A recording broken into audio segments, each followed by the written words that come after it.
You know, this is actually a conversation I had with an athlete in a Wadapalooza qualifier because it was like something astronomical, a zillion devil's presses, and then towards the back third of the workout. Did you hear that word? Zillion?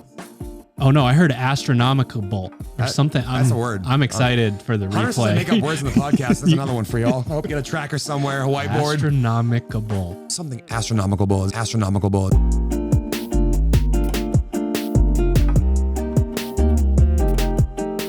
Good morning, Misfits. You are tuning into another episode of the Misfit podcast. Everyone's favorite grumpy pants is at 30,000 feet somewhere between Portland, Maine and Costa Rica.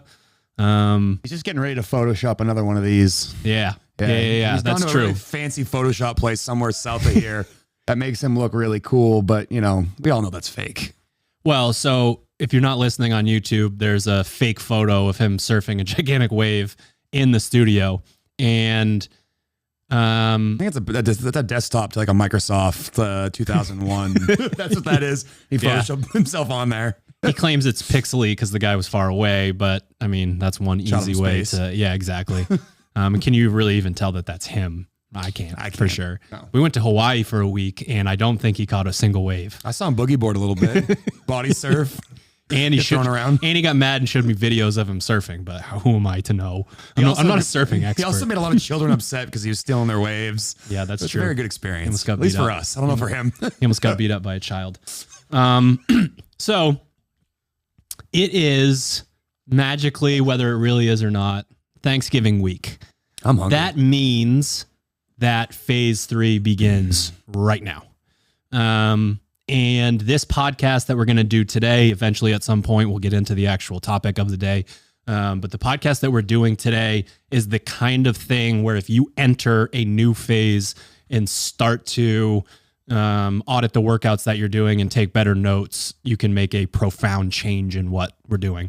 We talk a lot about it's not just the programming, it's the programming and the podcasts and the YouTube videos and, going into Discord and having conversations with each other that really brings the entire package together. And I think today is a really good example of that and really timely in terms of executing and like doing your part as the athlete, your 50% of the agreement. Yeah, unfortunately, we could write words on a spreadsheet, put them on the internet for days and days and days, but until that extra layer is taken up, it's just, unfortunately, it's halfway to where you need to be. It's not the full length, going the full journey here. So, you want to use the information that's within this podcast today to say to yourself, like, either nice job, I'm like right on the right path. Cause like, I know plenty of athletes that do like what we're about to do in this podcast daily. In fact, I work with a few of them and like, I have a varying degree of like athlete accountability when it comes to that. And that's one thing I'm always trying to preach to my athletes and, not a non-preachy way, but like, hey, this is something you should be doing. And this is how you make sure that like you don't do a training piece and then get done and be like, crap, I left X amount on the table or I left a little bit too much on the table. So I think this information is how you get the extra, a couple of ounces of juice out of the orange, so to speak. It's been a couple weeks since the last Operation 21-15-9 check-in. Sherb is coming out of the shadows. The last serious competitive season you had was 2016? Did you say 2012? Probably accurate. Probably 16. That 16 year was a weird one though, because like I definitely still cared about competing in the open, but like knew that going to regionals with my lifestyle wasn't going to be a thing. And then 16 was the year team. Yeah, that's the year we ended up in Dubai for a training camp. And then while we were in Dubai, someone's like, hey, did you see this? And it was like, I don't know, 6 a.m. around the breakfast table. And I've been like, Cody Mooney didn't qualify by accident for regionals. And all of a sudden we had a team that we jumped from last to first pretty quickly with his scores being in there. He missed the cutoff by like a place or two. And then, it was one of those things where everybody had been like, oh, the season's over. Like, people that were trying to qualify, which that year were trying to be like Austin and basically it's Austin, Max and Cody. And I think that was the year that both, that was the year that Austin qualified. Max was really close near Cody. They're both, if it was top 40 that year, that's correct. But they were like a handful of places out. So all of a sudden, like we had really good scores that we weren't counting on and voila, here we are. It's a good story to connect to the name Operation 21-15-9 because he started doing 21-15-9s like in the lobby of the hotel in Dubai And he had to play it cool because he knew he was with a bunch of people that were going to give him shit. So he's like, yeah, I mean, I don't even care if we have a team. You see him doing hummingbirds and, doing his soulless push-ups. Deviled eggs that morning. And all of a sudden I decided I had to actually train again because I hadn't been doing shit for, I don't know. At that point, we're probably 2 months removed from when the season ended for me. So I was like, enjoy this shit. Have some fun. And then, oh shit, gotta get back in shape.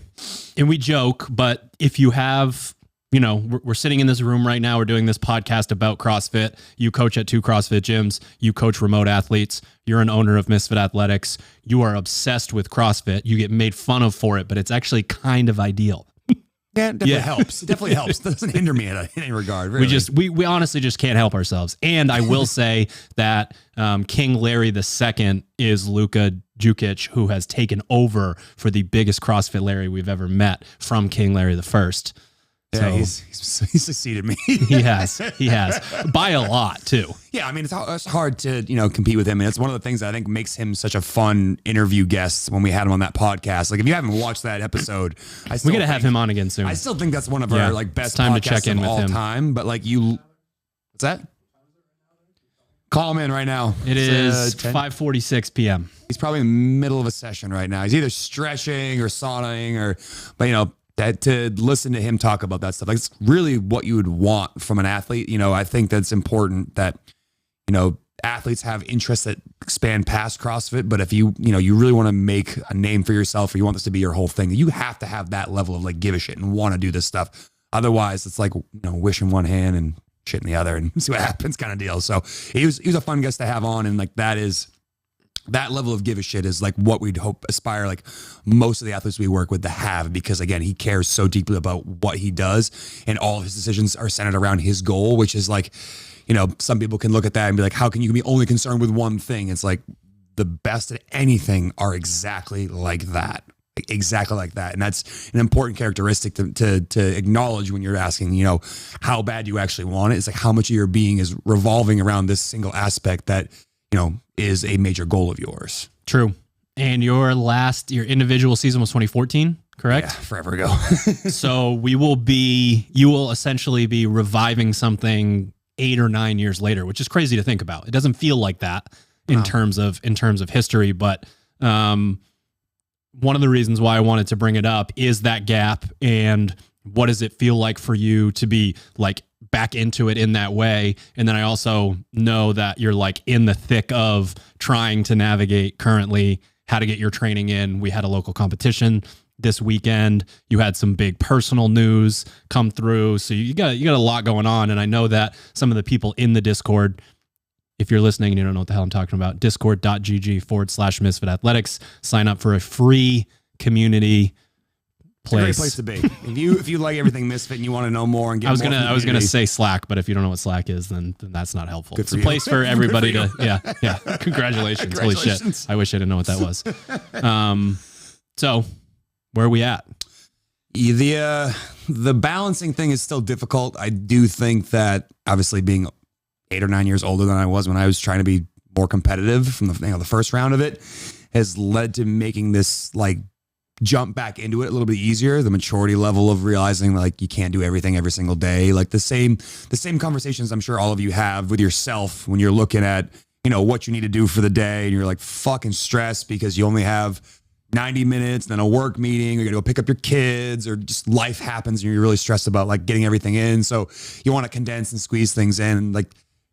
I'm here now in this situation where I can say to myself, it's better to do one really good thing than try to jam in a bunch of other things. And, instead of looking at it as I can't do this, I don't have time for this. I actually had a conversation with Noel the other day about this. And, I basically apologized for being a sourpuss because I was a little bit, frustrated with the fact that every once in a while life happens. And that means that I can't train at the capacity that I want. But I'm also, while having this goal of wanting to compete and qualify for master semifinals, I'm not willing to not be a good coworker with my, my friends who I work with and, appreciate what we're building together. I'm not going to sacrifice time on the weekend if that means, my child's awake from, 7 a.m. until 11, then he goes down for a couple of hours, then he's up again until 7 p.m. The windows he's awake, because I have so much of my life that's here and just being busy, not willing to sacrifice a bunch of extra time there. So it's making it work with your schedule. And I think that's a difficult thing for people to wrap their minds around, that, you know, sometimes you have to piecemeal stuff, and that it's okay if you don't get every single piece every single day.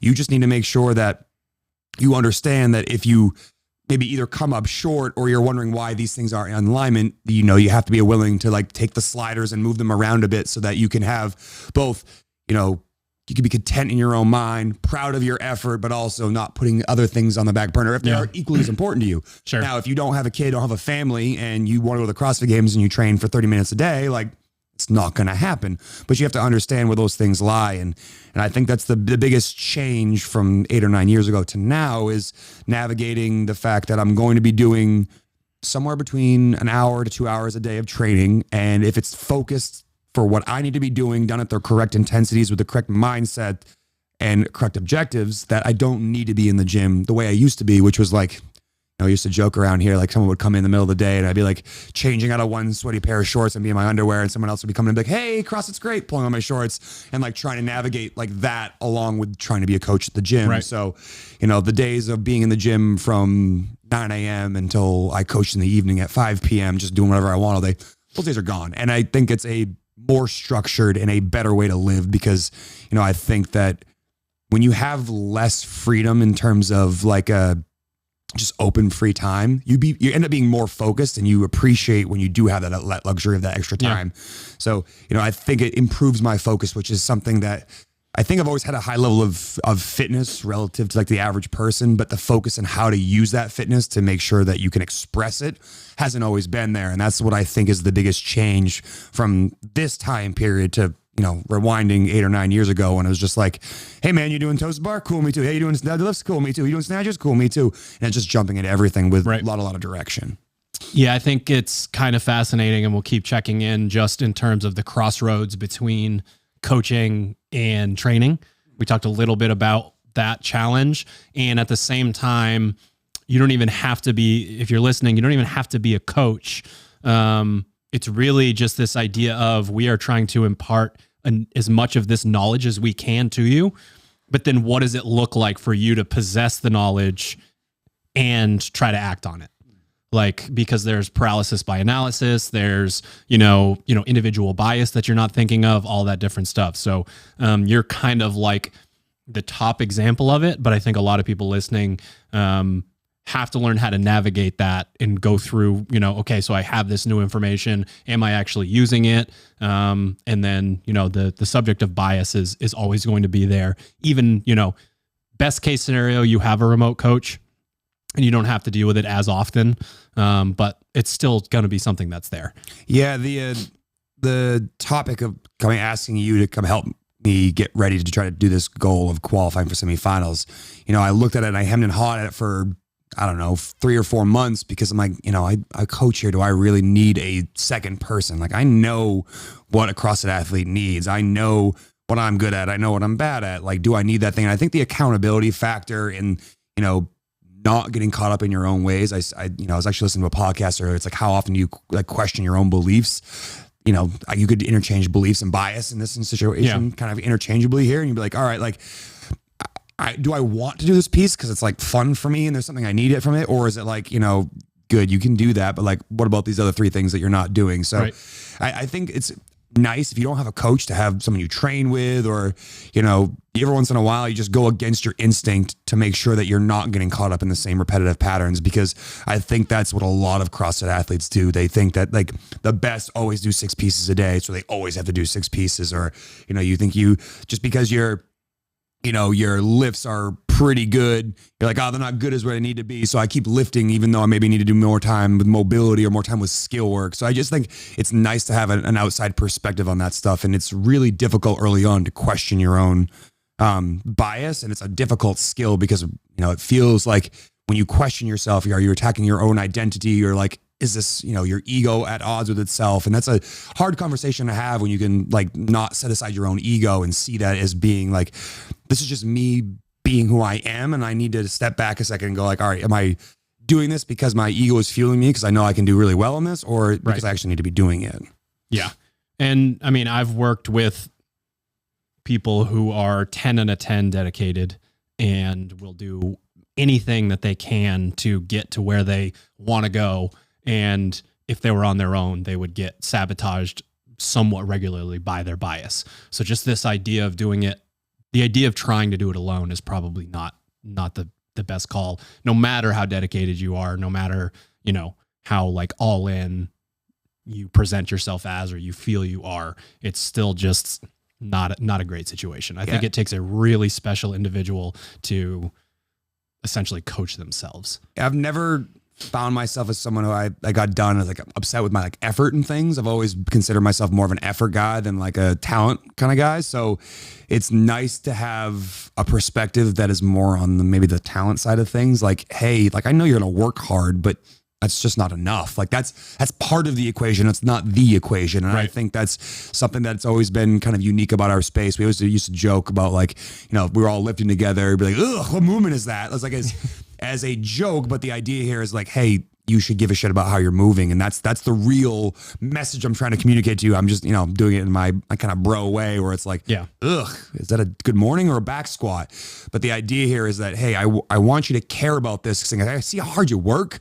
But all that work is like getting you 80% returns because you're not thinking about those 20% that you're not, or those, you know, maybe not 20%, those 2% you're not, you know, thinking about. And what if you changed the way you squatted? You gave, you know, I think a good example of this, the conversation you and I had, I think it was Saturday at the competition, was just like, hey, the back squats were really good and they're far lower of a weight than I would normally consider a like competitive weight, but that's not really the point. It's pause back squats. But, you know, to hear that like, all right, what you've been doing the last 10 weeks seems to be paying off. You're doing squat holds, you're doing all your pause work. Your back squat looks like a back squat. You know, it could sound like a joke, like, hey, what the fuck were you doing for the last 10 weeks before this? But like the idea here is like, hey, if you can do that, that's going to translate to something later on. And that to me is a big part of what connects, you know, a concept to why an athlete would buy into it. Like, here, this is why I want you to do it. You know, I might make a joke out of it, but I'm saying this to you because I want to marry up the ideas of like talent and hard work, because that's what the best are. The best aren't just hard work. The best aren't just talent. They're both together. And if you like don't understand what I'm talking about, you look at someone like a Kobe Bryant or Michael Jordan or LeBron, like those type of athletes married up like a pretty high level of talent with I care way more about this thing than anybody else does. And I'm going to make sure those things kind of marry together, and I'll see what I do. Sure. We've got a mezzanine at the gym with, you know, sauna and a bunch of Concept 2 machines. And in a lot of instances, I get to watch people exercise, not necessarily without them knowing that I'm watching, but like a very much like a bird's eye view of what's going on. So Sherb back to back was back squatting and then was doing squat cleans right after. So what I see within the back squat is, you know, and it's not even twofold, it's 3, 4, 5-fold, but like we want you to get stronger, but there needs to be skill transfer from that movement within the CrossFit community to the Olympic lifts. And your movement patterns, while being dynamic, were not matching up from the back squat to the squat clean. And it's like you've done, you do at least 3 of those sessions a week where you hold an air squat, an overhead squat, or a front squat for a long period of time. I try to accumulate at least 5 minutes, 6 days a week of sitting in some form of a squat. Right. And you get your first like true transfer over to, wow, look at this back squat. But then it's, okay, can I take that and put that into something where maybe it is my 1 rep max or a heavy squat clean or a squat snatch, but also can I be more efficient in, you know, front squats within a workout, or, you know, can my thrusters now be easier because I don't, you know, have to go from my torso at an aggressive angle to upright every time. I can just go, you know, sort of straight up and down and, you know, remove a bunch of the metabolic demand from the movement. So it's basically taking it one step at a time and realizing when it comes up and then trying to get it to show up down the line. Yeah. And I think the part that I think is really important, we sort of gloss over kind of quickly, is that when I started the squat holds, I felt like I wasn't squatting. I was holding a significantly above parallel squat with my feet where they're supposed to be in a squat.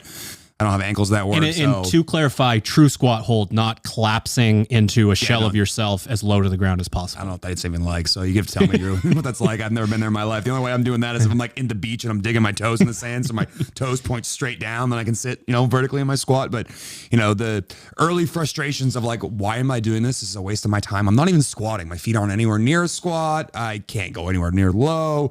And week by week, it just kind of cinches down a little bit lower. And that's the hard part. I think it happens to any athlete. Like, let's talk about like mid phase. You're in the middle of you're doing biker repeats and you're like, I'm not getting any better at this. And you feel like you're stuck at the same pace. And then all of a sudden you have a day where you can hold that forever, or you do a test and all that pacing information you gathered early on helps inform a test and you do better. Or like this example, all of a sudden squats are looking like squats. That is the hard part, the delayed gratification that is really difficult to, acknowledge early on and accept the fact that you're not going to instantly be better. But if you pay enough attention to it and you keep doing it and you're consistent, you will make change. You'll make change and make, hopefully profound change to the point where like this becomes the way you always do things. But, if you get caught in the monotony, or if you're someone that looks at the accessory program, or you have a remote coach and you're wondering why the hell they're making you do this, what feels like mundane thing over and over again, it's because they see ahead 5 steps and they're going like, I know this later on. The athlete that comes around in February, March, April, all that kind of thing will be significantly better at what they're doing because they did all this boring, what feels like nonsense, or like isn't really translating to high level fitness, but then later it does because now you can get in positions. I always joke in the classes here that like we have Olympic lifting days, like you all squat and deadlift and press way more than this, but you don't cleans because your skill's not caught up to your strength. It's easy for me to say to other people, but then not think about it myself. And like, this is like a great example of, taking a skill element and being like, all right, like this will hopefully unlock some more strength in these skill dynamic movements like the Olympic lifts, which for me have been significantly lacking relative to my slower lifts. Sherb with that segue. What a pro over there. All right. So, I'll start with, might want to pause this podcast and find yourself pen and paper, notebook, cell phone to type into, whatever device you would normally put your stuff into. But it's the kind of thing where if you take notes about the steps that we're talking about and then personalize them a bit, you might have a bit of a template. And I do still have the dream of the Misfit Athletics Athlete IQ notebook. Someday that could happen. But it's awesome about notebooks. You can write whatever you want in them if they're blank as well.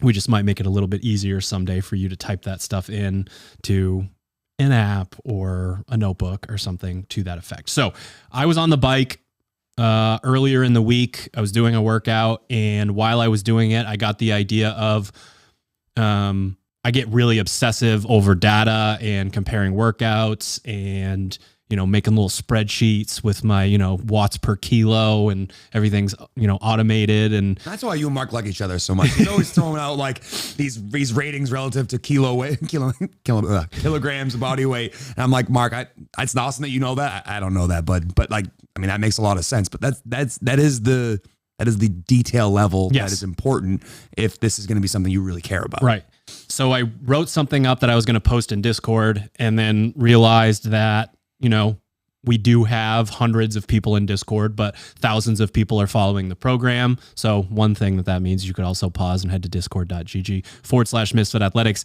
make a free account, no matter whether you're a subscriber or not, get into the community and see what it's all about. But I was going to go in there and put that in there, and decided that it might be worth a podcast episode. If you guys would like to see more of these sort of little exercises in Discord, that's fine. This is the kind of thing that I would just do on my own.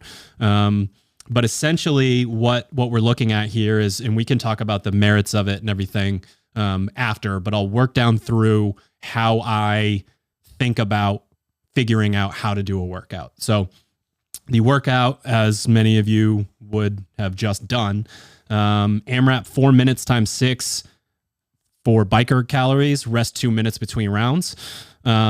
Step 1 of my process is a surface level reaction to what pace I think I should hold. Just a quick, like, snap judgment, athlete IQ audit. If I have to think on the fly, where am I at? And I was like, I think I can hold over 1,000 calories per hour for a pace the whole time. So that's step 1. Like, try to test yourself. Try to go in and figure out, whether it's a CrossFit workout, a strength workout where, you're not sure how many reps you're going to get, if it's a max set or something like that. Always ask yourself, what do I think I'm going to hold? Because the process of thinking it through, writing it down, or saying it out loud to somebody else is the way that you start to get these things right on the fly. Step 2, find a previous training session example for comparison. Right after I came back from my knee injury, I did 8x2K bike, rest 2.5 minutes. I know that most of my 2Ks were in the high 3s. So high 3s, fairly comparable to 4 minutes. Now we're looking at 32 minutes of total volume versus 24. So that means something to me, but the rest is shorter. So I had 2.5 minutes rest with the 2Ks, more volume, 24 minutes of total volume with this one, but there's 2 minutes of rest. So the question that I'm asking myself when I look at that is, I know that I can go faster because it's less volume, but how much faster can I go with 30 seconds less rest? So from there, basically just, step 2 is finding that previous training session, writing out what it is, thinking about that comparison, and then making sure that you have all of your data. So when I say all of this data, you'll start to understand how obsessive I get over it. 156.9 average. The first one was a 158.9. The last one was a 153.9. RPM average 86, range 85 to 87, 219 watt average, range 208 to 237, calories 67 to 70, calories per hour 1052, and the range was 1015 to 1115. Ted, you still with us? Ted just heard a bunch of phone numbers. That is all of the information that I take down from a session. And I also try to just remember how I felt during it. How long has it been since that other session? Sort of the date. It's funny you and say all that good stuff. That you say that, because that's something that I have been doing myself separately without knowing that you do this exact same thing, is that I will literally toggle between every single screen my monitor will have for me and look at all of that data. I want to know. I take a photo of every single one every time I get on a machine. And it's really important to me because I want to be able to draw those parallels. So if I go and compete, or if I go and I'm at somebody else's gym and I can compare these things and I can go, all right, I know that this cal per hour is this split in this wattage. I know it felt like this at this cadence at this time of day.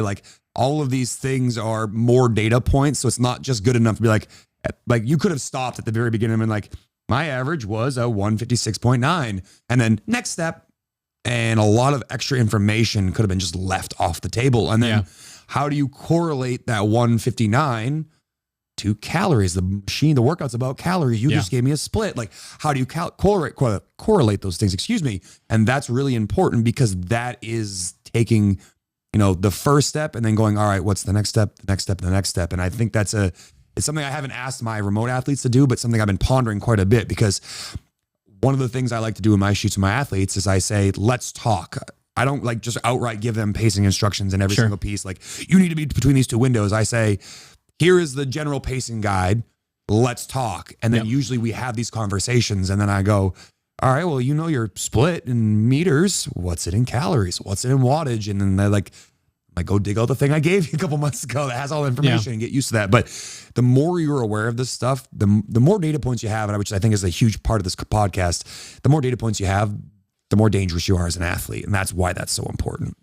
Yeah. And it's interesting. You'll be at semifinals and you're talking through something with your athlete, and you say, I really think you can go out and hold 450 watts on the Echo bike for the buy-in in this workout. And they're like, well, I use RPMs, or I use speed. I don't stare at that. I don't even know what that means. From the coaching side, you either know or you cheat and go over to the Echo bike in the warm-up area and ride it for 10 seconds and find out. Definitely do that. But those are things that you should know, because again, on the fly, you could be at semifinals and you could be crossing paths with somebody else that you're friends with, or that you're not competing against, whatever, and they say something like that to you, and it could just be gibberish. It could sound like a different language. And I actually owe one of my athletes an apology, Holly. He always tells me what his pace is on the assault bike and RPMs, and I'm like, bro, grow up, use wattage.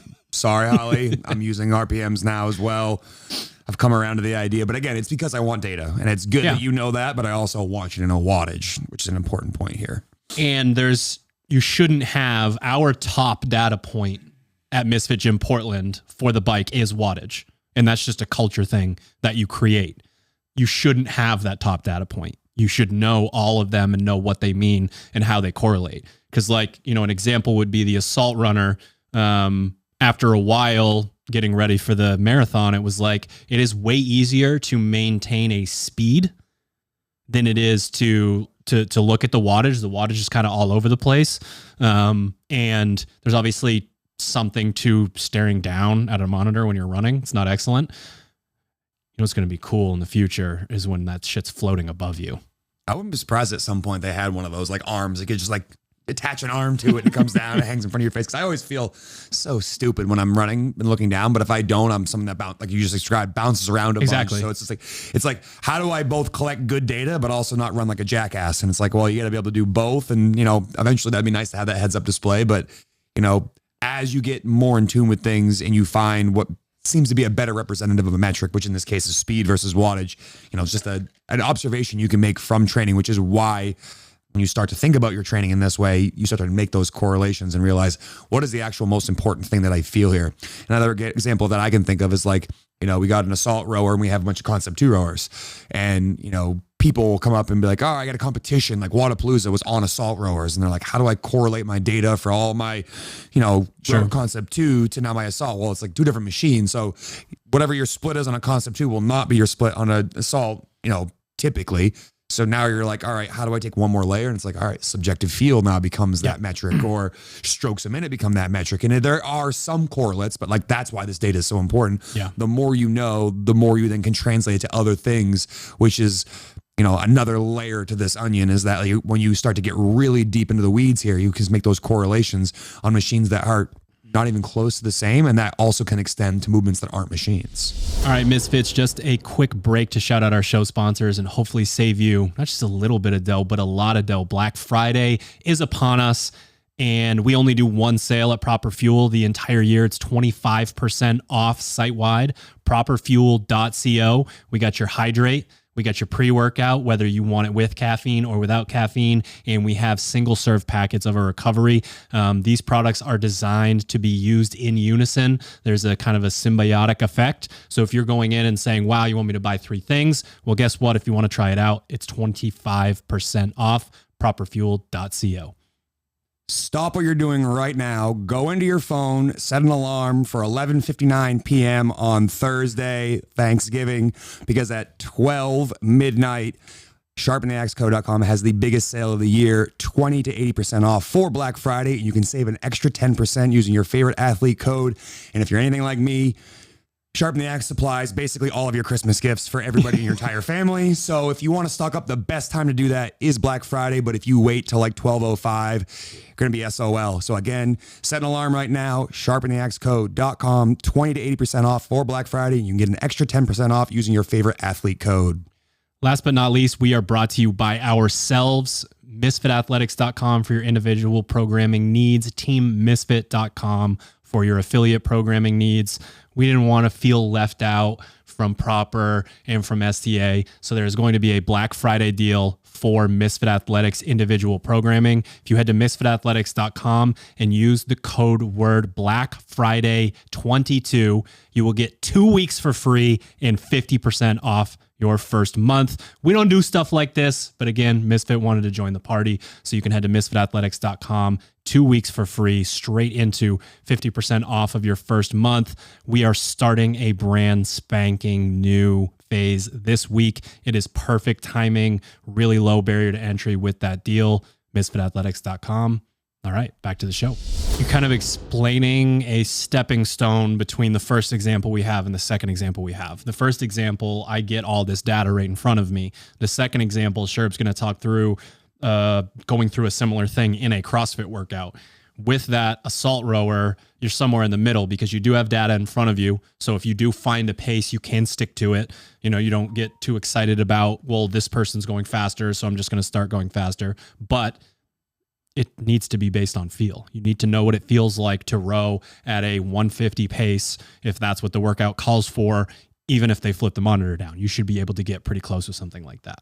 So step 1 is essentially guess. Try to guess what your pace should be. Step 2 is find some data to support that and update it.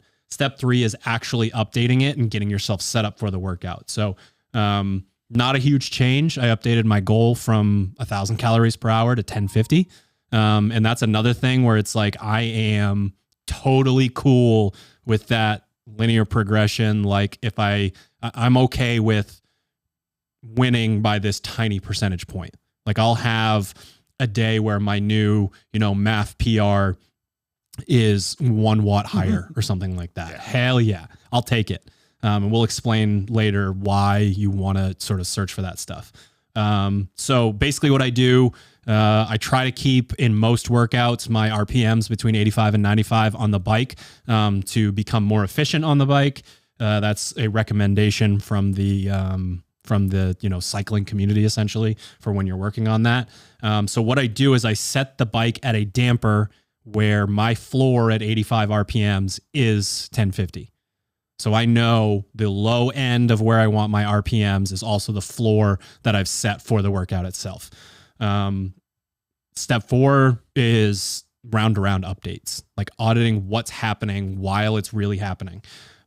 So first round, 1069, higher than 1050, but it was easy. So it's like, okay, I know better being a fast twitch athlete than to let it rip. Trap, yeah. But like I can go faster than that. It's fine.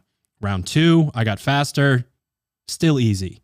It's like, okay, we're starting to take on some of the volume. I'm 8 minutes in to 24 minutes.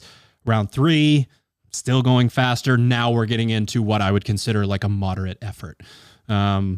Still though, I know that I'm halfway done this workout and that I haven't had any of those moments where I look down and my heart rate's, I've regularly PR my heart rate.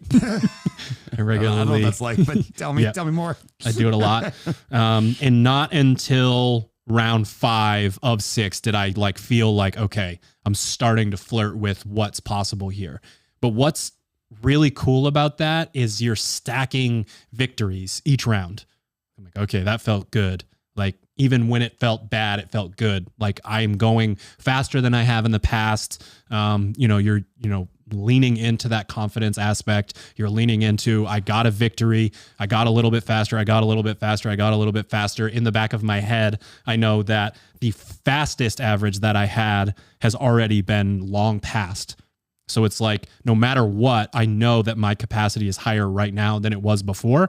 And, belief is a very, very, very powerful placebo effect. It's the kind of thing that can completely change where your headspace is at, and then in turn, how you actually execute. So that round 5 was hard, but like not 9 out of 10 or 10 out of 10 RPE. Like I knew I could go faster. And then round 6 is always super easy for me because at any point I can sprint essentially. Like I used to have no slow twitch fibers. I'm working on it 3-4 hours a week. But what's fascinating about this is you're sitting on the C2 bike, and at these speeds, it is slow twitch fibers. So I'm not recruiting my main drivers. So when it's like, you know what, I want a round with a average over 1200, I'm actually most comfortable there. Now, obviously that doesn't translate very well to actual, efficiency and CrossFit and all that stuff. But, so you get done this workout and basically again, step 4, round around updates, just making sure while you're in it, like what if 1069, that first round was like, oh shit, like I'm no good. What do? Do you try to do it anyways, even though you can't do all 6 rounds? Do you drop your pace to something more manageable? Like what would you do in the moment if you had set that goal to be above 1050, you did it in the first round and you're like, oh shit, I have 20 minutes of biking left? If that's the case, then again, I think it's perfectly acceptable to say, all right, I'm going to try to do this exact same thing again, or update in the other direction. Just say, hey, it's okay that I'm going a little bit slower. And actually one of the things I was going to, I didn't want to jump in the middle of your thought, but ask you, like, the important thing here with the way you just described, the way you went through that, is that you updated in real time and you knew yourself as an athlete and the kind of athlete you are, which I think is a nuance to this, because I'll talk about bitch work a lot on this podcast, and we'll say you don't want to donate too many rounds to guess and check. Like, that's why this is so important ahead of time. Yeah. So you're not doing 6 rounds, or only 2 or 3 of the rounds were worth doing, and the other 3 were just like, I'm figuring it out. But I think it's important that we acknowledge the fact that because you're a fast twitch athlete, that the best way for you to get better at this type of stuff is to get a little bit faster each time. Yeah. Whereas if we were talking about this exact same workout for me versus you, we would have the exact opposite strategy. Yeah. I would have started closer to, like, we had the exact same capacity. Yeah. I would start at your 1200 round. Exactly. And then see how close I could stick to that 1200 round the rest of the workout, knowing that I'll probably drop a little bit. But because of where I am in my fitness journey and what I need to be better at, that is the correct approach, which is why you'll see the description on all the bitch work pieces of turtles and rabbits. Yep. You are a rabbit. I am a turtle in this example here, because I know this is going to, work well for me. But again, it's important to understand that. And if you don't know which one you are, that's why something like Discord is such a great resource. Like, hey, I put up these splits. What do you guys think I am? And, one of the things I think is really important about our community is that you, me, and Hunter constantly, and Ted too, are jumping in and answering questions where we can, depending on what the question is. And I think that's what separates, a better community that's willing to help one another, is understanding that we can work together as a team to give all of you the best possible training experiences possible. So you're not just wasting your time figuring stuff out, but you're actually getting good data. So a long roundabout way of saying it's important to update on the fly and understand which athlete you are and which direction you should go, which is really the only layer I was going to add to what you just asked, was like, you got to understand who you are as a person and how you like to approach things, question why you like to do those things, and ask yourself, is that going to be the best strategy for how do I update my information? Or do I need to give myself a pass? Like, I would probably do this piece, and if we didn't have this conversation ahead of time, be fucking angry that I didn't go at the same speed every single time. But realizing that this is the best way to train my body type and the things that I need to be working on, that it's okay that I got slower. Whereas the opposite would be your case. If I was coaching you, I'd be like, you know what, Drew, I know you can always get me that last couple of rounds really hard. So be a bit more calculated and cautious at the front end, so you get, 6 good intervals, not 2 or 3. Right. And what is really cool about our physiology, our biology, is that the victory is going to be there in many cases, whether the pace is there or not. So one of the things to think about is so I am having a bad day. This isn't awesome. This is one of the reasons why we tell people, like, you guys comparing your math is, it's cool that you post about it to hold each other accountable, but it's essentially pointless. The idea that we are trying to get you to spend at least 90 minutes a week below your aerobic threshold is so individualized and basically only has to do with you. The same concept goes here for the other end of the spectrum, is zone 5 work, where we are trying to up the stroke volume of your heart. And for me, it's like, I can get above 180 pretty easy. Being a fast twitch person, I know that I can go there. So I can switch my metric and know, like, my heart is pumping and it's something that's going to make me more fit in the long run. So if I'm looking down and I'm seeing, I'm not going to be devastated by, part of my ego just can't help it. But like 999, I get into the 999 calories per hour and I hate it. I will open my phone or look down at my watch and be like, 182 heart rate. Like, I'm doing the work. Yeah.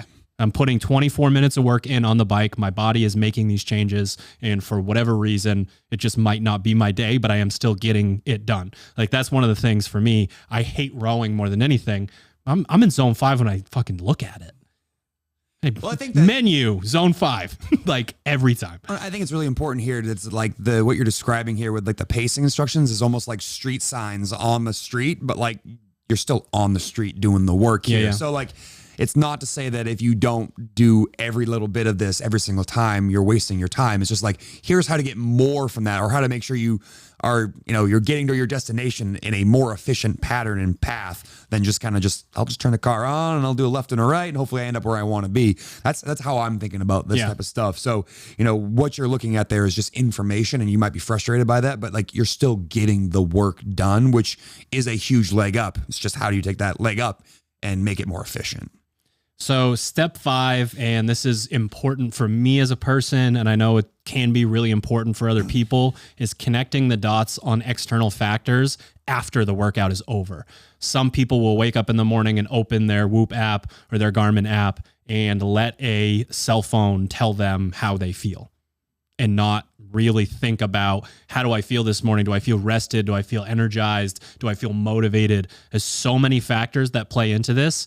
And the idea that we have this incredible complex machine that we are very in tune with, that we're going to go ask for someone else's opinion, it doesn't really make all that much sense. So I think it's, and you can be disappointed in the opposite direction too. You can have that day where it's like, you've never felt better, your phone tells you, and then you don't feel good and it's weird. You're like, oh, this doesn't make any sense. Yeah. So I always do this after the fact. I go in, I check my sleep. I look at how many, because since I typically work out in the morning now, I check to see how long of a gap there was between when I got out of bed and when I started the workout. That's a factor that seems to play in quite a bit with my pacing. Caffeine intake. We've talked about on previous podcasts, waiting 90 minutes to 2 hours to clear out the adenosine, the thing that's going to make you tired, to get the caffeine. So if I'm following that, did my schedule allow for me to wait 90 minutes from waking up to working out to have that caffeine? And is it fasted or fed? So I ask most of my athletes to give me one fasted cardio session per week for metabolic flexibility. This is not a bodybuilding thing. This isn't, you're going to burn more fat like off of your body, like you're going to lose fat, like the, treadmill on the incline at 4 miles an hour, walk for an hour. Hold on to it though, so you don't fall off back. Yeah. It doesn't have anything to do with that. It has to do with metabolic flexibility. So if I'm doing the same thing, if I'm kind of alternating back and forth, and I'm looking at my wattage or my speed or whatever, I do try to draw a correlation between whether I'm fasted or fed when I do those things. And honestly, that's just information to see like how bad can it really be if the things don't go right. And it's typically not as much of like a doomsday scenario as you would think. And then when things go really well, if I've circled a workout on the calendar and I know that like I want to set my alarm for a little bit earlier, so I have that bigger gap. I want to be more awake. I want to be able to have caffeine. I want to be able to have breakfast in the morning to then go and attack that. There's something to knowing what that does to the data and my confidence level going into the piece. Well, so if you don't measure it, you can't manage it. You have no idea. If you don't track these things, which is, why something like a Whoop has a daily journal in it. Like if you don't track those things or you aren't thinking about these factors, like you're maybe leaving a part of this protocol out. You can't be aware of how impactful those external factors are. And that's really the big gist here is that, you need to be aware of as many different variables that play into your ability to do this. This is no different than, we talk about the affiliate often in here. And it's like, we will say every 7 weeks, we're going to test this lift and it might not be the best day for you. And you might be pissed that you didn't PR. And it's like, well, like what was your sleep last night? How many days in a row have you trained up to this point? Did you have to get up in the middle of the night because your kid was sick? Like all of these other factors can definitely play into your ability to do this. This is no different for these athletes that we're talking about right now. It's like what factors outside of the actual workout itself are the reason why your performance is maybe swayed in one direction or another? And those are just the factors that I use personally. I don't know if you're going to have different ones when you give your example, but it's important to make sure that when you're listening to anything like this, that you personalize it and you go through and say, okay, well, actually look at this. This seems to have a correlation to that. It's not those 4 things for everybody. It's just those are the 4 things that I'm typically looking at. Last but not least, step 6, set myself up to make this process easier the next time I need to use info. So we're going through and we're photographing all of those screens. RPE notes, how hard did I truly try in this workout? When you have it stretched out, it's a little bit easier to view when you have it stretched out over 24 minutes, as opposed to like a send piece or something like that. Like you really know deep down how hard you tried in that workout. Mental game notes. You and I talked this morning. I had my best math session that I've had since coming back from my injury. And it was weird because I didn't want to be on the bike the whole time. Like at least half of it. I was like, pedal. Just keep going. The clock is not ticking. Why isn't the clock ticking? So these mental game notes of how did you feel while you were doing it? How was your self-talk, positive, negative? Really just making sure that you remember how you felt and what your attitude was like and what you brought to the table, because those are the kind of things where like always memorizing that is probably, you're not going to be able to call on something that might have been 2 months ago, 3 months ago and be like, you know what? I was being kind of a bitch. I was going to say the recency bias thing is a really easy thing here. Yeah. Anybody gets done a workout, they're like, oh, fuck, that was the hardest thing ever. Like, how many times have we had athletes in town or been working with athletes and like their initial reactions, like, that was the fucking hardest thing I ever done. And then 5 minutes later, like, it was okay. Right. You're like, all right, like what changed in 5 minutes? It's Sure. like you have to work your way through this, which is, I think, important why you can have your initial reaction, have your later reaction, and then have a conversation with yourself or with your coach. Like, all right, what changed in the time period between your initial reaction and your post reaction, and which one is maybe more accurate for updating your athlete IQ when it comes time to do the next piece that's like this. Yeah. Last thing that I do is I just transfer the information to a spreadsheet. I love the data, but I'm also not like a naturally super organized type of person. So I have to remember to put it somewhere, because I'll have photos, notes app, the spreadsheet. I'll text somebody about what I did. I have different photo apps and photo out. It's like, the stuff can be in a lot of different places. And again, the thing with step 6 is setting myself up to succeed in the future. If I take that extra couple of minutes, I know that I'm just going to be able to open, I have a sheet that just says Drew program, and I open it and I have all of this information that's in there. When I don't do that, it takes me forever to go find when I did this and, look at the photos, or I'm going up above there and trying to find, what it's like when you're trying to find something old on a C2 monitor, that you've done. And you're like, Austin, I can't remember. Yeah. I think I'd be able to tell. All right. So when it comes to athlete IQ, auditing workouts, workout strategy, all that good stuff, we talk about the barrier to entry is very low with machine work because we have all this data right in front of us. Sherb is now going to take you guys through a CrossFit workout with a similar structure of how he thought about it and what was going on there. Because at the end of the day, that ultimate goal of the athlete IQ in terms of workout strategy that translates to competition strategy is the heads up display. You become Tony Stark, you are Iron Man, you know what it feels like to be at a 175 heart rate. You know when you're in the danger zone, when your grip feels this way, how does it translate? You have all of your vitals up there. Through feel whether what you're doing is good or bad, sweet spot, all that. Yeah, I think the first important part to acknowledge here is how I'm going to approach Metcons personally for myself, which may not apply to you, but again, this goes back to that turtles and rabbits conversation. So Drew and I had a conversation a few weeks ago about how to approach training, because I'm typically someone who does pretty well on bitch work. Like, we've talked about it before, can put up relatively competitive times versus some of the better athletes that follow the blog, but then Metcons aren't necessarily the same boat.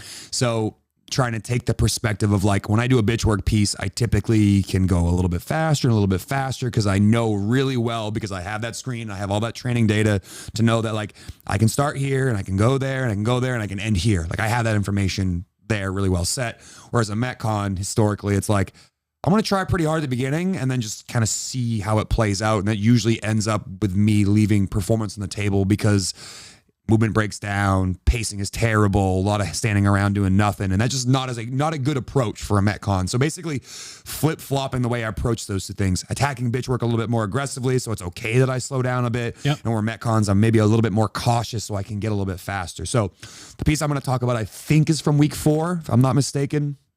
Could be week 3. It was 21-15-9. Of course it was. 21-15-9. Dumbbell shoulder overhead with 50s, bar facing burpees and chest to bar pull-ups. Step 1, surface level reaction. I saw this workout and I was like, sick. A workout that has nothing I'm good at relative to the things I consider myself. You're pretty good at shoulder. Oh, not with dumbbells. Never mind. Well, I actually consider myself pretty decent on chest to bar pull-ups, but like, again, there are combinations of things that can change your perspective on that. And that's another thing that's important when we talk about Metcons, maybe more so than bitch work, is that like machine pacing is what gives you different feels and vibes on it, where a workout like this, a movement combination, if you were to take one movement out and place a new movement in, you might completely change the workout goes for you. So there is a tiny bit of nuance here that I would make sure that you like read the pacing instructions, you look at the movements and think about yourself relative to other pieces that are like that. And you might have to dig a little bit deeper than a machine, because a machine is just like, here's my wattage, my split, my calories per hour. Movements are a little bit more nuanced in that regard. But again, it still can be done the same way. So surface level reaction, saw a workout, 3 movements that I'm not particularly good at, a time domain that I'm okay at, but not great. So first thing I said is like, it's a muscle overload stimulus. It's meant to be short, so it's going to be under 8 minutes. So like, that's the perspective I had really on. And that's again, going back to our descriptions and saying, all right, muscle overload and short, so I need to be under 8 minutes. And like I said, 2 weaker movements. I'm not great at dumbbell shoulder overhead. I have this really heinous front rack. I've been working on trying to stack the dumbbells on my shoulders. I'm a guy that typically lets them hang off the side of my body, which is really inefficient. It's no different than doing a barbell Honestly, push it's press. impressive that you do any. Well, it's like like a barbell push press. If you imagine your elbow stayed at your rib cage in every single rep, as you dipped, the barbell got lower and you added 2 extra inches to every single rep that you did. It makes it a lot harder. And then bar facing burpees. I'm a bigger guy, taller guy. I don't like burpees. I actually kind of do like burpees, but I'm just not very good at them relative to the smaller athletes. So that's kind of how I looked at this workout. Sub 8, short time domain, muscle overload, 2 movements I'm not great at. So that's kind of giving me a perspective early on. And while that might sound negative, it's just me having an honest conversation with myself. You know, one of the things I try to talk about in these podcasts is being positive, which includes positive self-talk, but you also have to be a realist here. So like, I look at that and go, all right, there's an opportunity for me to get really good at these things if I do this correctly, which is, you know, how I'm going to frame this in a more positive light. So step 2, find a previous training session, for example, for comparison. Interval test for phase 1 for me. For you all, it was air bike and thrusters. I like the air bike. I don't get to air bike. So it was 24 bar facing burpees and ascending thrusters with some rest built in there. One of the notes that you had for me in phase 1 was like, you need to care about your burpee splits. I don't give a shit about the barbell. Like, you'll do okay there. And like, generally speaking, I like the barbell. Like, I can't think of too many barbell movements where I'm like, ugh, please don't give me the barbell. I like the barbell. So I go back to that. I see my splits there. I got some data, you know, those 4 rounds, burpees, you know, average somewhere between like a 107 and like a 116. So like, and it was a couple more burpees than I need more than I would do in any one set in this workout. So I got a perspective on how long that should take, but I also want to note that this was an interval. So I got rest built in there, which is why those burpee paces were a little bit more consistent. Thinking about that is an important note here, because when you're doing something straight up versus with rest, paces can change a bit and be a bit informed by that. Second piece of data I have is a phase 1 test that was at the affiliate level, but like one thing I try to do in my training is get into class one day a week. So Friday of that week was the first week of test week. It was 40, 30, 20. And that was, excuse me, which way does it go? Yep, 40, 30, 20, bar facing burpee. I just remember the direction, if it was bar facing burpee or wall ball first. And I had very specific instructions there. Dog the shit out of the first 40 burpees and do wall balls 4 sets of 10. And I know that everybody knows this, but like, wall balls are like my favorite movement. Like, I give me fucking 800 of them in the open. I'm in. He said, like, you disrespect my family, and exactly. That's exactly. It's like, how fucking dare you ask me to do 4 by 10? It doesn't help anymore that I got Hunter over here going 4 sets of 10. Are you kidding me? Well, I told him what I told you, and he's like, I don't think I'm going to be able to not say something. Can't hold it in. Mole. So, but after that, you basically said, once you do those 2 things, you dog the first 40 and you do 4 by 10. Let her rip. Fucking off to the races and catch whoever you're trying to check down that day. And it was Hunter. Sad to say I didn't, but he skipped out the retests. I think I was busy on the retest. So we'll never know if I could have used that information to beat him the second time. But the important thing here is I have a similar duration of a workout. It's a little bit, this was a little bit longer, but not much longer. But the informed feel of like how a burpee is going to go at that volume with other movements that can also tax your shoulders, thinking the wall ball and burpee, like you have a similar combination or different movement, but a somewhat similar vibe to it.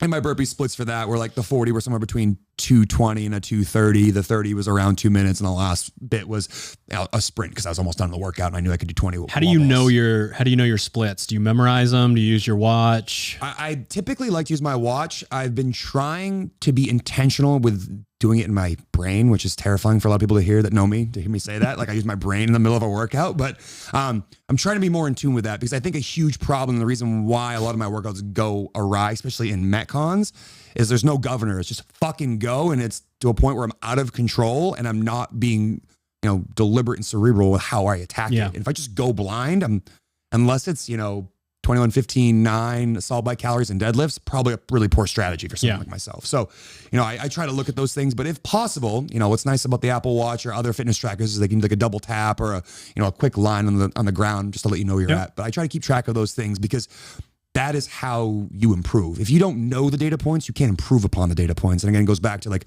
what's measured is managed. You have to know these things in order to influence them. So, updating my goals, there's a 135 reps, I think total, in the workout. I'm looking at that. I'm like, all right, X amount of seconds per rep. It's probably closer to like a 6-minute workout. Like just doing the math really quickly on like how long each thing takes, which is, we talked about it at camp, or Hunter did a really nice lecture on this, but like it's individual cadence versus like movement cadence. Certain movements are dictated by how fast you move and certain movements are just as fast as you want to go. This is only one speed form kind of thing. Right. So I use that information to be like, are we about 6? And I also went into the workout and started with the idea of like, if I try to do the shoulder overhead unbroken, and if I do the chest to bar unbroken, I'm going to do some of these slowest burpees on earth. And I looked at that workout and I said, what is the part of the workout that's the biggest trap for time? Where could the biggest time warp happen? Burpees are the answer in this particular workout. It might be something else in a different workout, but this workout, burpees are the time warp. If you start to go too fast in the other two movements, your burpees are going to be forced to be at a certain pace. Right. So I intentionally broke up the shoulder overhead and chest to bar pull-ups in the first 2 rounds because I was aware of that fact and that was going to help inform how I pace this. So I updated my goals. This workout is not about the first 20 ones. That's the really important thing here. And that's, again, going back to the overall concept of how I'm approaching Metcons. The first round's not the workout. You don't get a first round badge. You don't get a medal, a parade at the end of the workout because you won the first round. You have to realize that the first round correlates to about 45% of the overall volume of the workout. So like you need to be on your pace, but if you pace like a jackass, good luck in the 15s and 9s. So I'm gonna have you pause here real quick because it's a fascinating concept of how confidence and lack of confidence present themselves within these pieces. So one of the things that we've been talking about is your very high level of confidence on machines.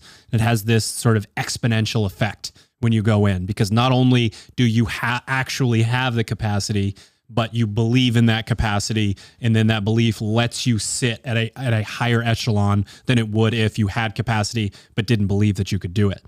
That capacity, by default, unless you move just like a fucking psycho person, translates to CrossFit. It's a, very capacity-driven sport. But it's unique that someone who lacks confidence in executing in CrossFit workouts starts faster than people that don't.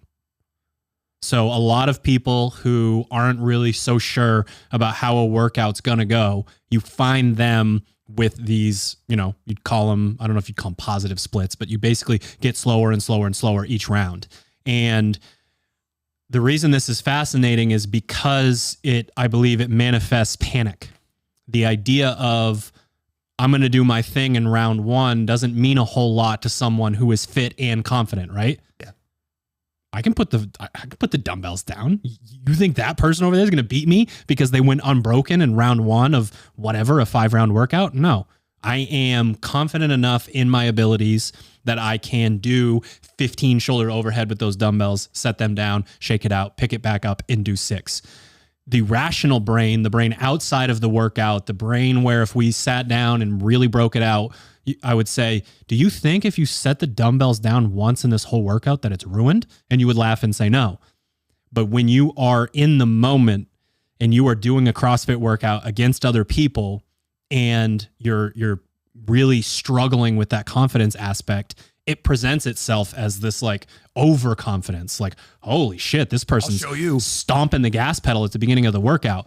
But that is so much based on this like lower athlete IQ and panicking about, man, if I don't go like unbroken, or if I don't just, if I have to stop at all, I'm screwed.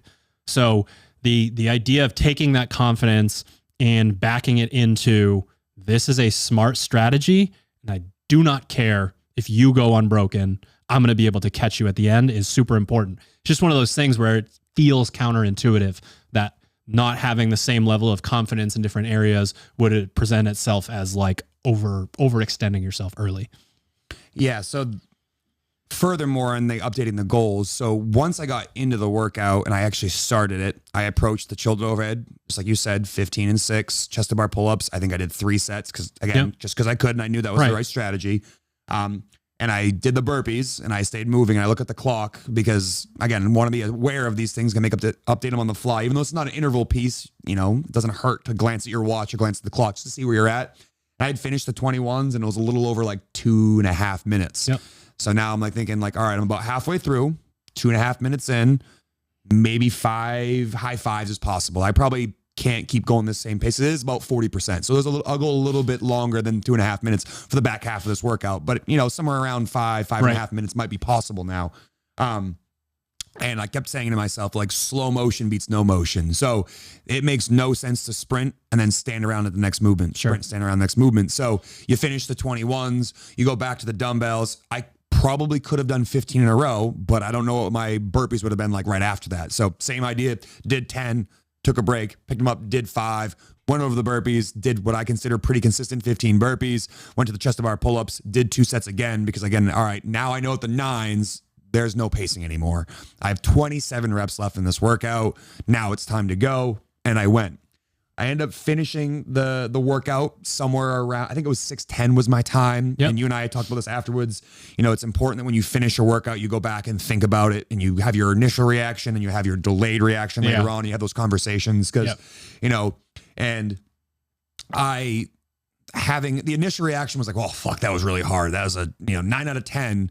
Yeah. You let some time settle. And I'd say, in retrospect, it's probably closer to a 7 or 8 out of 10. So I don't know what that equivalence to RP. I'm not really super familiar with that scale, but it was challenging, but not maximal. So now I have that updated information to say, you know what? I approached this really well. I got what I consider a relatively competitive time to the field for a workout that has 2 movements that I consider myself really good at, a stimulus I don't really like, and a workout historically that would have put me far behind my fellow competitors. And maybe because I either had a poor strategy or I didn't think about how I moved, led to leaving adaptation on the table.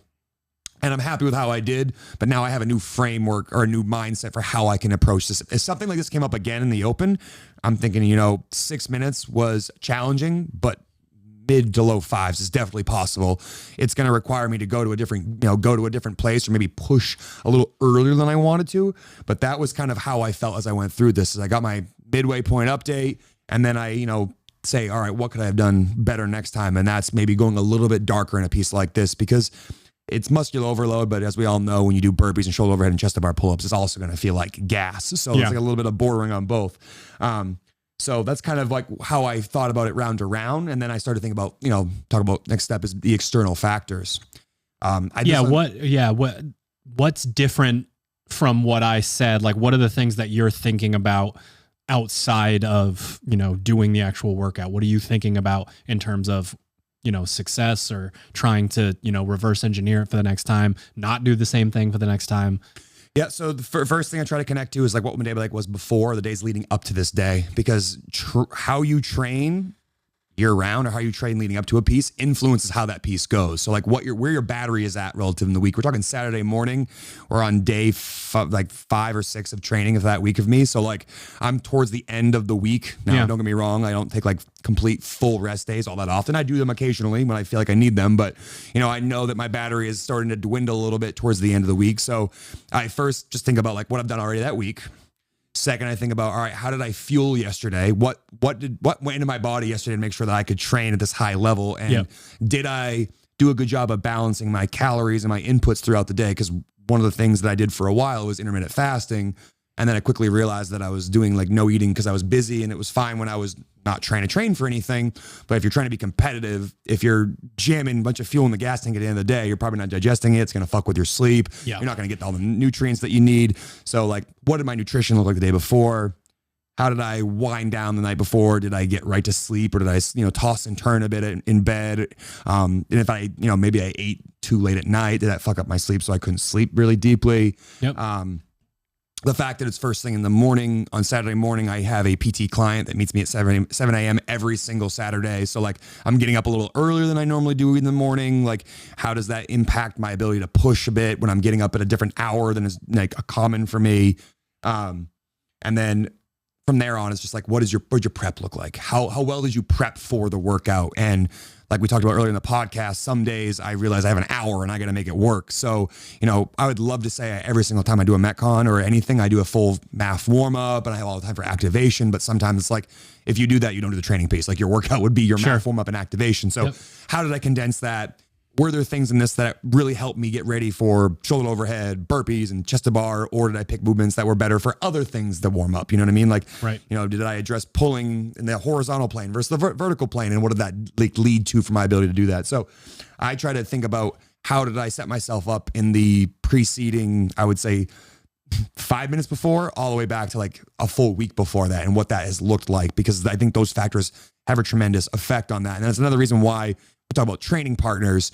You don't fucking know what your training partners are doing, and you might not have the same life as them. So comparing your score to their score, this might be the perfect workout for them. And this is actually probably where we go next with this, is that, after I got done, I went into Discord. I don't like to do that ahead of time. I don't like to go always into a workout. So that's one of your things, that checking scores after is better for you. I do. I just find that you talk about even though I'm experienced in training, if you put your mind in a certain position where you're like, all right, someone did this in 4 minutes, like, holy fuck, I gotta do this in 4 minutes. That could really fuck up my ability to pace this correctly. And that means that I don't get the training stimulus that we're after here. So I prefer. If you are listening to this and you're like, yeah, that's also me. We did an entire podcast like 2-3 weeks ago on this topic. What was it called, Ted? The training partners one? Don't Train in a Bubble. 241. Go check that out. Kind of dealing with that whole spectrum, I think it's worth it to go back if you haven't listened to that, for sure. I think it's more valuable for me to then after look at that, because again, if that changed my strategy and it made me have a less advantageous strategy to get a good stimulus, it was a mistake to go look at those. So knowing myself and knowing that I love to compete, one of the things I love to do in the gym is just race people. It's really fun for me, but it needs to be done in an appropriate manner. If I had known that going in, I probably would have hung on for all 21 shoulder to overhead. I would have maybe hung on to the 21 chest to bar pull-ups because I could do it. But then if I add 45 seconds to a minute to my burpees and I go 7.5 minutes, I'm going to be more pissed at the end than I looked at the score then I'm happy that I was like, oh, I'm this close or whatever. So I look in retrospect at those things, and you and I had a conversation. You're like, all right, who's around you and what do those athletes look like? What are their stats? How do they perform? And I looked around and I was, I wouldn't say middle, but just above the middle. And again, for me, very happy with that, because the workout I'm not great at. I was really proud of how I broke things up and paced it, and that informs me more. Half of the Masters channel is CrossFit Games podium. That's also the hard of it too. It's great that you have that up there to show you where you want to be, but at the same time, there's a reason why they get to stand up there. Yeah, and again, it's a good group to measure yourself against. Yeah. But again, I didn't lose sleep over the fact that I was slower than a couple of games podium fucking athletes. Like I was just like, all right, I'm in the same neighborhood as them. That means I'm sniffing the right trail. I'm where I need to be on this type of thing. So it informed me that I'm like on the right path. You give me a chance to do it again. I do think I could do that somewhere in the mid 5s, but it's fine. I'm happy with how that went. And that kind of sets me up for the last step here, which is like, how do I set myself up for better success next time? First, I think it'd be really important that instead of doing like the 21s around, is track every single movement. Know exactly how long every single thing took. If you got the ability to do that, like an Apple Watch can, you should do that, because it's going to inform you. Like, all right. Most watches have a lap timer. Yeah, you should have the ability to double tap. Old school on the like more typical watch, you just hit the button in the bottom right corner. as your lap time. So that's one thing I thought about. Second of all, I didn't film this workout, and I don't think you need to film everything that you do, but if maybe you have a workout where it's something that you're trying to work on specifically and you're curious, like, all right, at what point in the workout did my push presses, did my hips start to sag forward or my heels come up? Or at what point did I start to pop straight up in a burpee and stand up vertically and not stay low over the bar? Or how many chest to bar pull-ups did I run to the bar and drop straight down and that fucked with my momentum so I wasn't smooth? Like, that kind of information is good. It's also great to go back and recall like how you broke things up, because you might have thought you went 14-7, you actually went 16-5. Like, little things like that can help inform you there. So filming it would be something I would, look at, because I'm not necessarily the best mover, and I probably could pick out a few things as a coach, like coaching myself now, what could have been a little bit better here to make this go. And it's not lost on any affiliate coach ever that sometimes you have to show somebody something where they're like, no, I don't do that. You're like, I mean, okay. Yeah, yes, you do. I'm lying to you. I'm trying to sabotage your fitness. That's my job. So you going in knowing like you've had enough instances from the coaching side, I think I'm moving this way. And then you go watch and like, fuck. Yeah. Someone telling me my knees cave in and my dip drive or something like that. I'm like, yeah, I bet. And then you watch it and your knees cave in. Yeah. And again, if you don't measure it, you can't manage it. Yep. So that's really important. And then last but not least, I already said it earlier, but I think I left a little on the table. Like, I think because I was very concerned with not showing up and blowing up in the workout, that I had a good strategy and I got a really good workout from it, but I didn't go to my fullest potential. So, say it's like a 7 or 8 out of 10. Something like this, if it was an open workout, you need to be in the 9.9 range or 10, Sure. You're going full out. So I think it's important that you have that time where you have your initial reaction and your reaction later on, and just really take the time to think about, all right, did I really go as dark as I could? Or like, if someone else was beside me and this was an open workout, or I was on the floor at a competition, would I have done something a little bit different and pushed it a little bit harder? So, I think my strategy around breaking things up is good. But you don't always want to get fixed in one way of doing things. So like, if this were to come up again, you might tell me, hey, next time you did a really good job pacing this. I want to see if you can pace it without breaking up the movements and see how that goes. Or what does that do your rest period between movements? Sure. And that's that further iteration of how you approach a workout is how you learn what your true capacity is here. And that constant tinkering is what training is really about. It's about improving your overall fitness through mental and physical adaptations, seeing where you are and then tinkering to make the best version of yourself. And again, we're never a finished product. So there's always something that could be improved or adjusted that may lead to a more optimal output, which is what we're after with all of our training pieces. How do we create the most optimal adaptation? I want people to know that leaving a little bit on the table it's not just not always bad, but a lot of times not bad at all. That may or may not have made sense. I'll explain what I mean. So like, when you get done a workout like that, I know you well enough to know that if you left a little bit on the table for 10 to 15 minutes, you're going to be pissed off about it. But if you and I have a conversation and I say, what did you leave off the table very specifically that you could do in 23.1 or the quarterfinals workout or the semifinals workout, whatever. That's what you need to know as the athlete. Like, when I have the adrenaline, when I'm going to ask this of myself, where am I going to go? Exactly where am I going to go? If I think I left something off the table, it's not just an effort thing. Okay, where? Like, was this transition bad? Did you think that you couldn't start on your burpees, but then once you did, they were easier than you thought they were going to be? Whatever. Identify what it is that you think that you left on the table. You were doing, another time when I was creeping on you from the mezzanine, you were doing deadlifts and burpee box jump overs. That's class last Friday. And you had a very distinct moment where you broke up deadlifts when you didn't need to, and then ran over to the burpee box jump overs and kind of sent it for the last, I don't remember what it was, 20 seconds or something like that. Yep. That is a training versus testing moment, right? That's like, I'm really good at deadlifts. I'm a big guy for CrossFit. Burpee box jump overs are never going to be my number one movement. And you, instead of like pushing yourself too far on a movement that you like, because you know you have the capacity, you broke it up in that way. So the question is, in that, okay, you found out what you were capable of in the, sort of send moment at the end. In an open workout, that's exactly the same.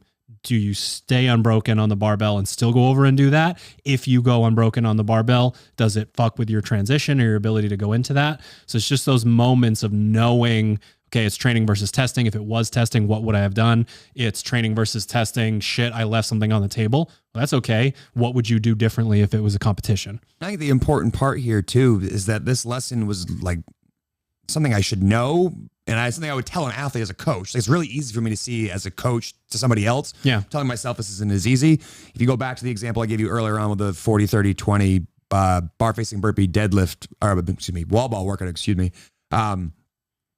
It felt really wrong to go that slow in the burpees at the beginning and to do 4x10 wall balls. Like, I like Karen, I can do that fucking workout unbroken. Basically, you asked me to go walk across the street right now, I'll go do it. But what is the point of that if the rest of the workout isn't good here? So you already know that that's there. I know it's there. So the important part here is that, like, you have to take the things for what they are and realize that, like, how much effort is it to stand deadlift up, drop it, and if you feel good, put your hands right back on it. You know, this is actually a conversation I had with an athlete in a Wadapalooza qualifier, because it was like something astronomical, a zillion devil's presses, and then like towards the like back third of the workout. Did you hear that word? Zillion? Oh no, I heard astronomical or something. That's a word. I'm excited for the Hunters replay. make up words in the podcast. That's another one for y'all. I hope you get a tracker somewhere, a whiteboard. Astronomical. Yeah, that's a word. Astronomical. Maybe my beanie's covering my ears. They're too hairy. I don't know. It's the hat. It's over your ears. But the point was, like, we were talking about strategies for the workout, and I said, what's your strategy? She's like, I don't know. I'll do 50-30. And I'm like, well, you're going to be 16 minutes into a 22-minute workout. And I don't want to doubt you. I don't want to fill your head with self-doubt. But, like, fuck, that's going to be really hard at that point in the workout. Have you thought about doing 8x10? And this is based on the information from myself doing this training piece. Sure. And this person was like, that seems wrong. And I'm like, what's the worst that happens if you do 10 wall balls and you feel good? You pick the wall ball up and you do 10 more. What's the problem if you do 40 wall balls and you go, oops? Well, then your hands are on your knees and you're doing nickels and dimes and all kinds of weird sets that you have. Maybe you lose track of where you are and you lose time because you thought you were at 67 and you're at 62. And that just eats into your ability and creates that like panic we were talking about a little bit a while ago. So it's important to realize that certain movements, if you're feeling really good, that breaking them up might be the better strategy to allow you to play along in the other movements more successfully and not to overextend yourself early, which takes time. And if you don't do this type of thing, you wouldn't know that. You wouldn't connect those dots to realize that, like, you know, you're doing the open workout from last year, the bar facing burpees and deadlifts. Like, I went into that the first time thinking like, oh no, burpees are going to be really bad. And that means I should break up my deadlifts 2 or 3 times. And after I had done it, I was really frustrated because I didn't finish the workout. And you had talked to me about it. And it's like, I thought you were going to hang on to the deadlifts because I know they're like easier for you and it's going to allow you a little bit more time for burpees. Yeah. And that seems like the opposite of the advice that I'm just giving you a second ago. But you have to understand that different workouts call for different strategies and to know yourself enough to know when it does make sense to try to hang on a little bit more, where other times it make more sense to break things up because it's going to give you the more optimal training strategy. The hard part here is the nuance in the athletes. Like if you and I were talking about my workout for you, you might have a much different strategy. You might have the exact same strategy based on like the combination of movements. And that's where honestly, I think should be fun for athletes to think about things and how many different ways can we slice this pie that gives me the most optimal adaptation. And then if I'm not positive, I do it once, I see how it goes, and then I reflect and I change my perspective next time, which is why this is like not you do this once at the beginning of the phase and then check, it's done. It's literally every time you do something, if you're working on something specifically, you just keep going back to it and going back to it and going back to it.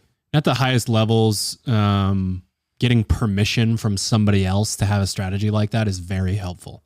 Like looking at the, Caroline qualifying for the CrossFit Games last year at the Atlas Games, and they announce a chipper that opens up with her what she would consider a nightmare scenario. So we go in and we say, we're going to break it up in this way. And then you are a monster at the rest of it. And, hunting people down that are gasping for air is kind of fun in a workout. I wouldn't know from personal experience, but I've seen it. I know a guy that's... Well, honestly, that's exactly what happened in that wall ball bar facing burpee workout. Like the start, I look around, people are already starting their second set of 30. I'm only behind by a little bit and my heart rate's 30 beats lower. And then all of a sudden 30 burpees starts to happen. You start to creep up. You go over to the wall ball. You're like, I feel pretty good. I'm going to go unbroken. And then workout's almost over. And you're like, it's a really nice proof of concept. So like, that's a really nice way to like wrap this kind of all up, I think, is to like look at that and then compare it to how other people approach the workout, and then realize that like at the end of the day, like your idea of how you approached it was very successful. Like you were in the top third of everybody that posted a score there. Like, all right, like I just learned today this is a really good way for me to do this. Versus you go in there, you're like, I did this strategy. I thought it was good. I looked at my training partners that are online. Turns out it wasn't so good. How do I tinker to make it better? How do I talk to those athletes to figure out how they did the workout? Because that's really important too, because you might realize that your own personal bias, like I had to do 3 sets. Did you actually have to do three sets? Could have been 2. Did you consider this? Did you consider that? And I think that's kind of what's really valuable about going through this yourself and then using the community around you to help either bolster or change your mind about an idea so that you can get better perspectives so that you don't make the same mistakes repeatedly. Now, I hope you're still with us. I hope I didn't lose you during 60 seconds of C2 bike. Astronomical. Well, that was one of the more entertaining parts. But what is important about this podcast is not like, oh, cool, coach. You did a random workout on a Wednesday and you knew a little bit more than I did when I went into the workout. I got a good, I did decent in it. Why does this matter so much? Hopefully you're not thinking about that right now, but let's say that you are. This concept translates out to so much stuff. We are looking to, over the course of a phase, we got a brand new phase starting right now. We are looking to take these incremental steps forward. Linear progression is our friend. We're going to go at this speed or lift this weight. We're going to go a little bit faster or a little bit heavier. And we're just going to stack those things on top of each other. The only way that training works is if we overreach. Overreaching is about going out and, hunting for your threshold within workouts or knowing, where you should be within weightlifting, all this different stuff. Without this information, that job is significantly harder and potentially even more devastating is you think you're doing the right thing and you're not. You're kind of just dicking around and you're all over the map. One day you found your threshold in round 1. One day you didn't find it at all. It's crash and burn this day. It was paced really well this day. It is hard to overreach in a manner that gets you better by just having all these random moments. So hit the nail on the head, completely swung and missed with all that. So as you're going through a phase, and one of the reasons why we bias movements is for that concept of, having proof of concept, having the iterative effect as you go through. We try to make it obvious so that if you think this way about a workout, boom, here's another example. It's here again. We've taken this skill session. Now it's under fatigue. What does that do to me? Okay, update my notes. I know that, in a bubble, 10 chest to bar into 6 bar muscle ups is nothing. But if I row first, it's a whole issue. There's so many reasons why this matters.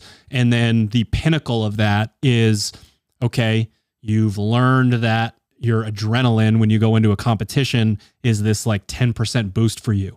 And you've learned how to pace with that. You know that you can go 10% harder, sort of even keeled through the entire workout. You're going to be able to use that. How are you going to know what a little bit harder is? How are you going to know what to ask of yourself? How are you going to know what you're capable of? How are you going to know what this feeling translates to that feeling?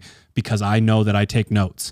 Like, it's really funny having these conversations with athletes at the highest levels, because they're like, well, I knew when I went into this, even though it was the worst workout ever written when I'm at Wadapalooza, that we did, deadlift and this. And a lot of times they have these like crazy, like photographic memories. And you're like, you know what now?